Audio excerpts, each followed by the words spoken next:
Hi, everybody. Welcome to Elle Said What. This is a pop up, and I don't expect anybody to be in the comment section right now. There are a lot of lives going on this beautiful sunny afternoon. And if you're stuck in triple digit heat, I feel really bad for you. Make sure that you have a lot of ice and go for a swim. Whatever you do, stay cool. I wanted to introduce the Black Swan murder. If you hear birds chirping, it's because I'm outside. I'm lucky. I'm not in triple digit heats. In triple digit heat. Well, the Black Swan murder. Well, it's called the Black Swan murder because the accused, the defendant, Ashley Benefield, well, she was or is a ballerina. And she was a ballerina with the Maryland Ballet Company. And oftentimes she was featured. And a really, really popular ballet is Black Swan. And she was featured in the play Black Swan. So I think the media really, really just loved painting it as the Black Swan murder. Well, there are a lot of things going on here. So it's 2016. Donald Trump is running for president. And Ashley, the ballerina, decides, being deeply conservative herself, that she will work for Trump's campaign office. And Ashley goes to work for Trump's campaign office, and her job is to rile up the crowd at rallies. But her main job was to engage evangelical voters. And Trump had a campaign fundraising event in Palm Springs, Florida. Palm Springs or Palm Beach. I believe it was Palm Springs, Florida. And it's a Trump fundraiser, and Ashley's there. And a man named Doug Benefield, another conservative, and by all accounts from friends and family, a deeply religious man. Doug Benefield was 54 years old when he met Ashley that day at that Trump fundraiser, and Ashley was 24 years old. A May December relationship would develop. Just 13 days, 14 days after meeting Ashley, she and Doug Benefield became husband and wife. When Doug met Ashley, his first wife, Renee, had been dead only for 9 months. Renee died unexpectedly. She had an undiagnosed heart condition. And her daughter, Eva is Doug and Renee's daughter, said that she couldn't get in, that she peeped through the window, she peeped through the blinds, she could see a silhouette. She was beating on the door, no one answered. And she went to the neighbors, and the neighbors came in and kicked the door in. The neighbor came and kicked the door in. And that's how Eva, 15 years young, found her mother, Renee, dead. Eva says that after her mother died, that Doug Benefield took on a motherly role to her, that her father would listen to her about high school drama, that he would listen to her about crushes, problems with boys. Having been really, really close to my father, I kind of know what Eva's talking about. When I was a teenager, my father, even though thank goodness my mother is still alive, my father put a lot of effort into being a girl dad. And so when Doug Benefield married Ashley just 2 weeks after meeting her, a very, very good friend of his said that Doug asked him to marry the two of them. And he said, quote, he was not thrilled about the idea, but that he wanted to be loyal to his good friend Doug. And so he married Doug and Eva. He married Doug and Ashley. And he says that he's an Episcopal, an Episcopal pastor. And he says that he believed that Doug married Ashley so quickly because Doug did not want to have premarital sex. That is another issue. In a lot of murders, you will find deeply, deeply religious people. And I know that sounds counterintuitive, but deeply, deeply religious people in general don't believe in divorce or premarital sex. So, how do you get into a marriage, get out of a marriage without offending your religion, without offending your church brethren and sisters? But the media chose the Black Swan murder when I definitely believe that evangelicalism might have pushed Doug toward a decision. And I also believe that being a widow of 9 months, that surely Doug was still mourning. And Doug wanted a mother for his 15-year-old daughter, Eva. And by all accounts, Eva said that's what Doug wanted. His friends, family says that that's what he wanted, for Eva to have a mother. Now, keep in mind, Eva has just lost her mother 9 months before. And her new stepmother is only 9 years older than her. Eva's 15 and Ashley is 24.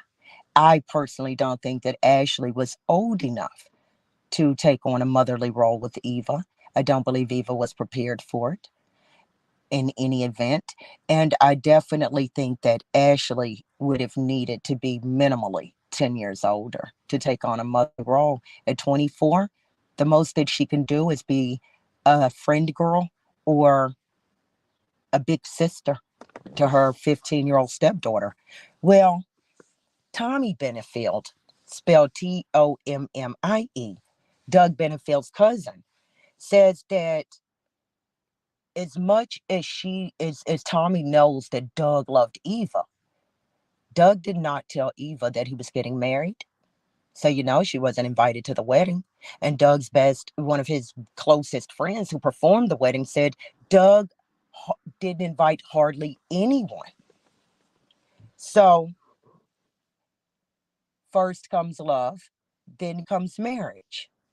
What comes next but Ashley and Doug with a baby carriage? Once the two are married, they set about creating something together.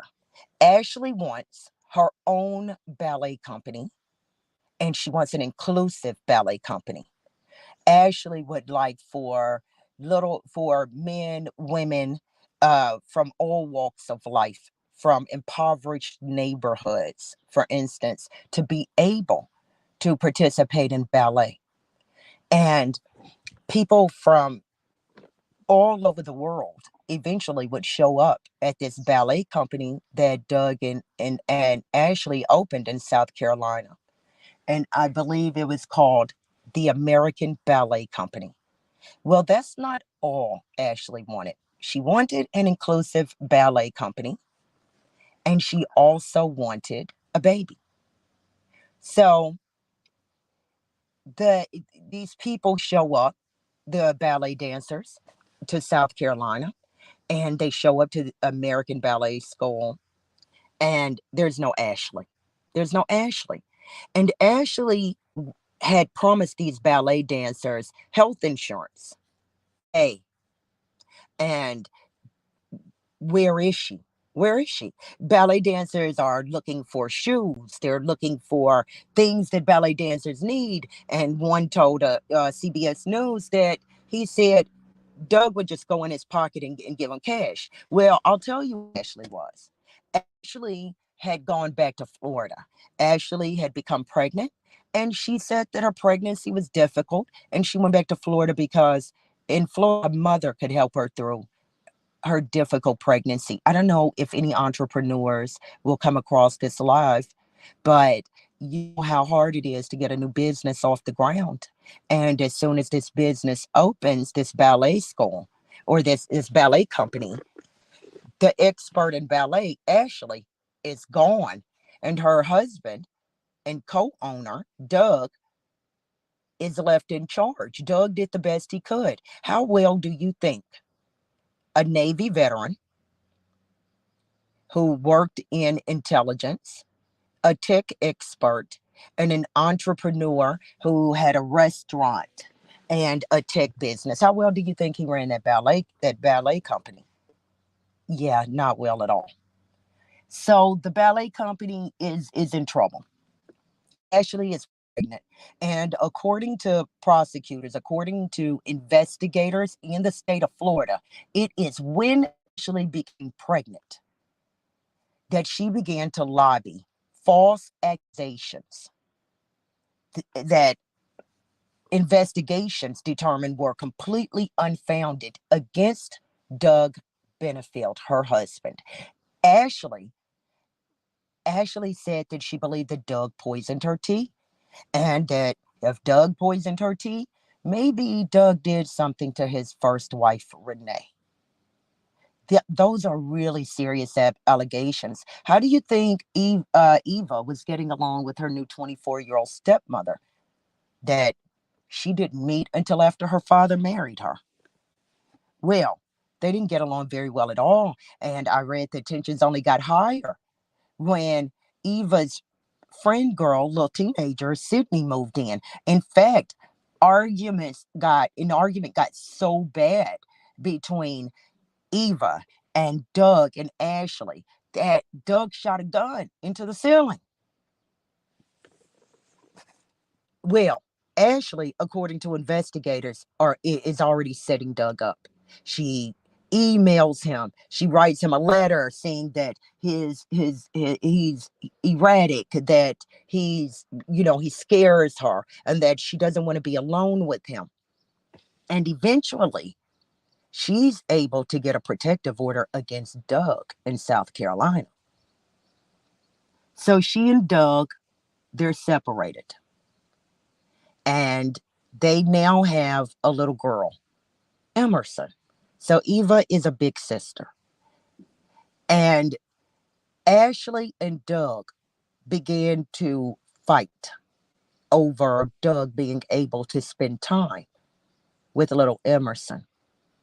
And the state alleges that from the moment that she became pregnant, that Ashley started lobbying all of these unfounded allegations at Doug to keep him away from their daughter. And she pretended, according to the state, to want a reconciliation. And Ashley sent Doug an email about trying it again, reconciling. And Doug was open to reconciliation. And reportedly, the two began to date again. And eventually, they decided that they were going to move, and they were going to have a fresh start. And there's an email that Doug sent Ashley saying that he couldn't wait until they began their new journey together, moving to another state. And they weren't living together, right? They're just reconciling. And according to the state, remember, this reconciliation initiated by Ashley is fake. Ashley never intended to reconcile, according to the state of Florida. So Doug goes over to Ashley's. Her mother is there and packing up and moving. There's a U-Haul there. Ashley's reconciling with her husband. They're going to move to another state literally the next morning. According to Doug's cousin, Tommy Benefield, Doug had just literally carried the last box out of the house and put it into the U-Haul. Well, Ashley runs to a neighbor's house and she calls 911. And when the police arrive, they find Doug Benefield with multiple gunshot wounds, dead on the floor of the master bedroom, of Ashley's bedroom. And Ashley told investigators that Doug had tried to attack her and that she was forced to kill him in self defense. Investigators said that they checked out Ashley's story. Doug had no defensive wounds. Doug had no weapons. And according to the coroner, Doug's back was probably turned when Ashley began shooting at him. So Ashley was arrested. She's charged with second-degree murder. She's out on bond in Florida. And there are some really interesting legal issues in this case. And one of the issues that I want to discuss is Ashley wanting to use Florida's stand your ground defense by, she's claiming she killed Doug in self-defense. Ashley wants to use battered women syndrome. And battered women syndrome in Florida is connected to stand your ground. Remember, Doug was at Ashley's home packing things up, preparing to move the next morning. And so Ashley has been denied from using battered woman syndrome. And the court has still, to my knowledge, not ruled on whether or not it will allow the state to admit into evidence a child protective services evaluation of Ashley and Doug's daughter. The defense says the evaluation of that child by Child Protective Services has no bearing on the investigation of the homicide of Doug Benefield. And the state of Florida says that it does have bearing because the defendant is out on bond with the child. I'll get into deeper reasons as to why the state argues that the child's stability should be part of the homicide trial. My instinct is to say no, that there's something in that report that definitely make Ashley look bad. And why else would the state want it? But I'm with the defense. Show the court where it has a bearing on the actual homicide. There's no question as to who killed Doug Benefield. Ashley. Ashley said she killed Doug Benefield. She killed her husband. The question is, did she do it in self-defense? Was she a battered woman? Another issue I wanted to talk about is how hard it was to get battered women syndrome recognized in the United States, to get courts to accept it, to get juries to believe it, and the abuse of it, because there's always another side. Whatever can be used for good can be used for evil, right? Those are two very interesting legal issues that I'd like to get into. Do you think that Ashley Benefield actually getting a protective order against Doug in South Carolina should be admitted into trial? Because according to Ashley's attorney, the prosecutor, the assistant state attorney, was involved in a lot of the domestic disputes between Ashley and Doug Benefield. And she's prosecuting the case, which would make her a witness. And so I want to go over that in the next live stream as well. Because the assistant state attorney, she has given a statement and she did testify at a hearing. And she did say that she was involved in the legal process of Ashley claiming to be abused by Doug. And that she believes that Ashley Benefield is a liar. So, if you like this video, if you like this video, do me a favor and like this video and share it out and think about the Black Swan murder, the May-December relationship. Is it bad health? Is it in the worst interest of a 54-year-old man to marry a woman 30 years his junior? Could it actually be real love? Or you're wondering, how much money does he have, and how long before she figures out how to get rid of him and get her hands on it?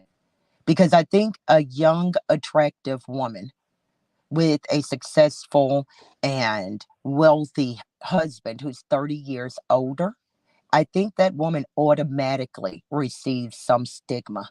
Does that mean that Ashley Benefield is not conniving and lied, saying that Doug Benefield abused her? No, no.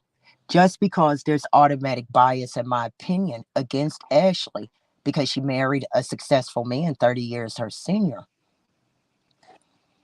doesn't mean that I automatically believe that she murdered Doug versus it being self defense.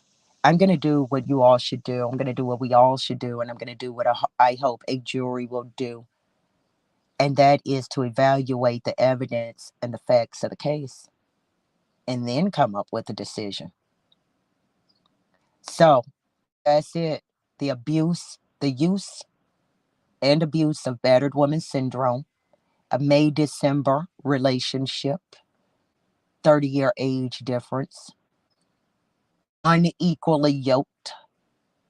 Ashley had not accomplished materially had even half of what Doug did. And in the middle of it all is little Emerson, Ashley and Doug's daughter, and Doug's older daughter, Eva Benefield, who now is an orphan. So thanks for listening.